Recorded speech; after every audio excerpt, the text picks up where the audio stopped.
Magandang umaga po sa lahat. Ay. So, sa mga nagsimba kahapon, kung meron man, pwede bang pumalakpak? Okay.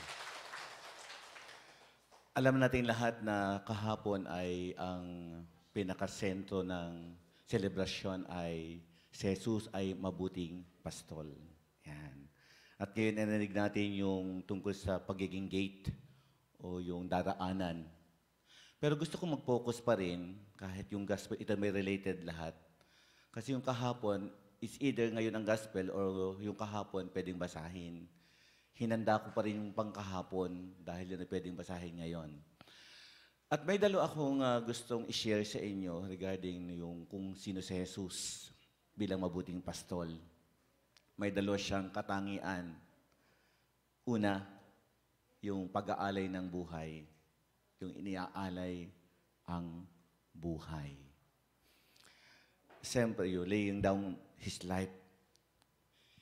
Mahirap itong pag-aalay ng buhay, maging sa aking personal na karanasan bilang pari. Pwede akong maging pastol, pero yung mabuting pastol, hanggang ngayon, in my 31 years of service, ay pumapalpak pa rin. No? Hindi ko masasabing ako'y mabuti ng pari. Nagsusumikap lang maging mabuting pari. Amen? Kahapon, ako ho ay busy at nakatelevise pa nga ito yung misa namin kahapon. Ang dami kong schedule. At mahirap yung schedule ko kahapon. After ng 2 masses here sa parokya, ay may dalawa pa akong area na nagbangka. Yun yung buhay na tubig. Ito yung papuntang a little south nito, pero east and south, parang ganun. Mahirap yun kasi nagbabangka. Pagkatapos doon, may tao naman pero ang init. Mainit yung bubong ng simbahan. Kaya parang magkakasakit. Wala pa akong St. Peter yata. Joke lang. Ay, ramdam ko sana matapos na itong misang ito. Ang hirap ang misa nung nainitan ka. Alam mo, ang sunod ito, sakit ito eh. Pag hindi nakaya ng katawan, yung init. Yung naman mo isa ng 11 o'clock na yero lang naman talaga. Wala namang kisame. Katulad ito, hindi naman aircon. Electric fan pa yung mainit ang hangin.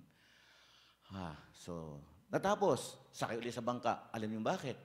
Kasi meron ulit akong sunod sa mga nakakaalam ng Pola. Mountainous po ito, pansin po ninyo. Bundok naman ang aking nilakad, inakyat. Maglakad ka ng 1 o'clock to 1:30 to almost 1 hour and kaunti pa. Lakad sa bundok. Another misa ulit ito. Ang target ko, makaabot ako ng 3 o'clock. Natapilok po ako sa bato. Bakit? Ito masakit itong masakit ito ngayon. Kaya ang lakad ko kanina hirap. Ito masakit. Kaya alam ko, ano bang buhay ito? Hirap. Ang init pati maglakad. No? Kahit may sombrero ka, ay iba yung init. Alam naman ngayon ang panahon. So, ito yung buhay ng pag-aalay ng buhay. Na kung titinan mo ay masarap pakinggan, pero in actual, sa tunay na buhay ay may reservation pa rin sa buhay. Magpapakamatay, parang gano'n ang ibig sabihin ng pag-aalay ng buhay, pagpapakamatay ka na dyan sa tabahong yan. No? Sayang, ito, yan. Wala pa lang Jesus dito, no? Kaya tayo sa simbahan ay lagi sinusundan at ginagawa. Ang buhay ng mga nating lahat, hindi lang ako, kayo, sa inyong trabaho, dapat maging katulad din ng kay Jesus. It's a mission. Magkaiba kasi yung mission. Naisip ko, mission or commission? Mission, commission. Nisearch yung commission. Ang commission minsan parang grupo ng mga tao na mayroong layunin, may ginagawa. Pero the other meaning of commission ay yung may percentage ka, may amount kang nakukuha from the work or sa project. Magkano commission mo? Ayan, di ba? Magkano commission mo? Pag mahina, ayaw mong gagawa. O kaya hindi ka nasasali doon, mahina naman ang commission. So, yun yung upahan. Yun yung mga tumatakas mula sa trabaho kasi hindi na yun pwede sa akin. Lugi ako dyan. So, itong mga taong ito hindi pwedeng mag-alay ng buhay. Kung nakakasagasa po ako, sorry na lang buha. Alam ko sa trabaho ninyo ay ganyan, no? Sort of business. Kailangan pera yan eh. So we have to earn. Pero, more than that, sana ay mas malalim pa yung out of commission, mula doon, yung mission na lang ang mas targetin natin, na mas maganda waring ganun na lang. Kasi yun ang halimbawa ni Jesus. Ang ganda ng pangalan, Saint Peter o San Pedro. Sana ang mga trabahador, workers, etc., ay may malalim pang mission, not only commission, para sabihin, inaari talaga natin at ang buhay. And to this work, masusundan natin si Jesus. Amen? Yan po yung una kong puntos. Kasi yung pag-commission, no concern, parang walang malasakit yun sa gawain. Ang iniintindi nila ay magkano. Walang malasakit, tumatakas yan pagka hindi na gusto ang sitwasyon o mapapahamak. Second point ay yung nakikilala yung mga tupa. Nakikilala. He knows his sheep. Alam niya yung kanyang mga inaalagaan. Ngayon, ako'y nahihirapang magsalita, actually, kasi hindi ko kayo kilala. Di ba? Mahirap ito, no? Yung bago may camera pa, marami pang nakakapanood, no?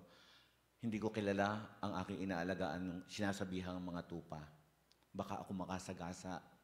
Baka hindi pa nila ako rin kilala bilang nagsasalita. So, mahirap magsalita sa mga taong hindi mo kilala. At kayo rin, hindi nyo rin ako kilala, mahirap din kayo gaano makinig. Sino ga naman yan? Paristes pala yan ng Pola. Ay, so what? Ay, baka ganon. So, mahirap mag-alaga sa mga tupang hindi mo kilala. Parang lutang yung mensahe kasi tapos yun yung unang puntos. Sa ngayon, alam din natin lahat yung ating mga magulang. Kung kayo may magulang ngayon, nakaka-issue ngayon ng relasyon sa magulang at anak because of work, because of busy world. Magulo na ang mundo, ang dami ng schedule na nasasacrifice ang schedule sa pamilya. Minsan kahit linggo ay trabaho, minsan ganyan, kahit gabi trabaho. And ito'y nagdadala sa mas matinding problema. Akala natin nakakasolve tayo ng problema sa katatrabaho, pero ang nawawala ay ang magandang pagkakilala sa pamilya mismo, sa inyong anak, maging sa asawa, hindi na gaano na aalagaan, kasi may inaalagaan kayong trabaho at may inaalagaan din kayong mga taong dapat mapuntahan at etc. etc. May pera yun eh. So yun ang issue, no? Pinagpapaalala lang po ako na mahalaga pa rin yung tamang pagkakilala, lalo sa mga taong ipinagkatiwala sa atin ng Diyos. And basically, that is family. Kahit gaano kayo umunlad ang buhay, kung nagulo ang inyong pamilya, walang mangyayari. Sayang. Ano niyo ang pera kung wala naman kayong tunay na buong pamilya. So ito yung aking concern. Mahalaga ngayon na mag-focus ulit tayo sa pagkakilala ng tama, basically sa mga anak na napapabayaan. Ako po sa aking pagiging director ng school, itong maliit na school na nasa likod na banda rito natin, nung ako'y nagpakumpisal, hindi ko masasabi ng kasalanan, mali yun. Pero yung generally, sa daming, mga 2 seksyong bata, nasa grade 9 and 10, andun ang problema eh. Yung ganong edad, grade 9 and 10. Yun ay, sa atin nung panahon, 3rd year, 4th year. Ngayon, grade 9 and 10. Ang dami ho ng mga problemang bata. Almost 20 yung may broken family. At yung kanilang damdamin ay hirap i-guide. Ay confession, ay alam nga naman, iba naman ang confession kaysa spiritual guidance and counseling. Pero doon ko na dinaan, wala nang pagkakataon. At ang tagal-tagal, ang luha ng bata ay totoong luha na nahihirapan sila sa pamilya. Imagine, 20 agad sa ganung dalawang session lang. Yung session doon, isa lang, dalawa lang. Nakakalungkot, di ho ba? Catholic school ito. So, nire-reveal ko lang ito for the sake na tayo ay magkaroon ng realization. How much more the public school? Baka naisip ko lang, baka na-overlook ko lang, pero Catholic school ay may mga misa, may mga prayer, natuturuan, may mga magulang nandito, tinatawag. So, yun yung nakita ko agad na ang laking problema ngayon once na ang mga bata ay napapabayaan ng mga magulang. Siyempre, ang mga magulang naman, andyan naman yung mga nagkakahiwalay talaga, may trabaho doon, malayo, at to the point na yun na. Kasi nangailangan din ng kasama.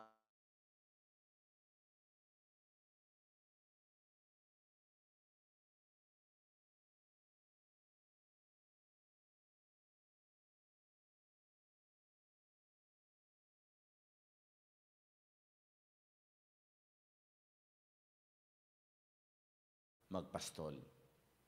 Nasimbayan yan, pero sa gawain, nalilimutan ng higit na mahalaga. Paalala ko lang po ito sa inyo. Baka makatulong. Baka makatulong. Pangalawa, sa punto ng isyong ito ng pagkakilala sa mga tupa, ay yung issue ng pagmarami. Pagmaraming anak. Alam mo, di ba yung mga magulang minsan, pagdami ng anak, mga 11, 13, 12, yan. Ano nga ang pangalan ng aking pangatlo? Yan. Nalilimutan na. Sino nga nauna dito? Pag tumatanda na, may Alzheimer's na rin. Tapos yung pang madami nga yung anak. Ikaw ba sunod nga ka? Yan, nalilimutan na. Pati pangalan o pati yung kung pang-ilan, pwedeng malimutan.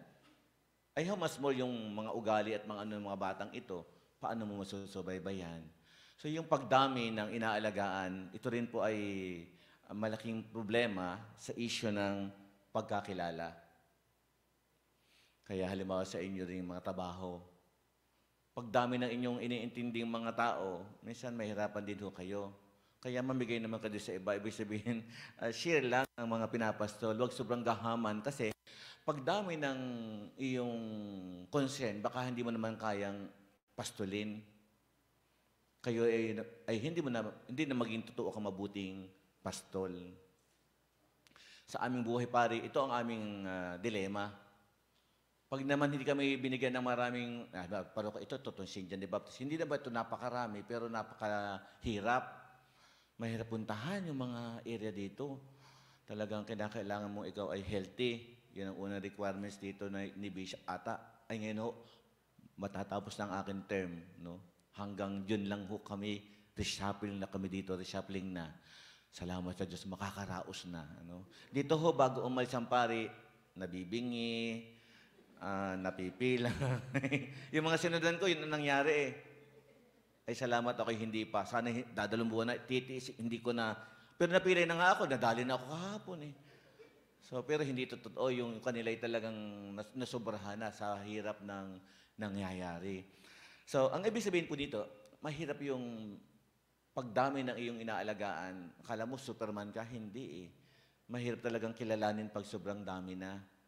Ay hilaw ang iyong pagpapastol. Kaya maging sa trabaho, ganyan din po ang aking paalaala. No? Yung kaya lang talaga. Huwag lang dahil pagdami, lalaki ang sweldo o whatever. Huwag after money. After ng pagtamang paggabay, pag-aakay. Yun ang mas gusto kong makita natin sa ating trabaho. Na naaalagaan mo at nagagawa mo ng tama ang iyong trabaho. Hindi dahil, huwag yung kaya ko yan dahil mayroong kapalit na iba. So, hindi na tayo magiging mabuti. baka pastol lang tayo, hindi mabuting pastol. So at this point of time, I would like to ask you to imitate Christ. Sayang ang meeting na ito, sayang ang inyong mga trabahong ito na ipinagkaloob sa atin ng Diyos, the Lord. No? Unay, mahalin ang trabaho. Pangalaway, tularan si Kristo sa kanyang paging mabuting pastol. No? Para hindi masayang ang ating mga pagod, ating mga hirap na ginagawa, ang ating mga endeavors na tinatawag, at lahat-lahat pati yung ating mga pinagkakaabalahan ito ay huwag masayang, huwag mauwi sa wala. Sana habang kayo gumagawa, masigit kayong maging mabuting pastol ng bawat isa. And as we work in the company, sabi nga, we ask always the help of Christ to make us like Him. Amen.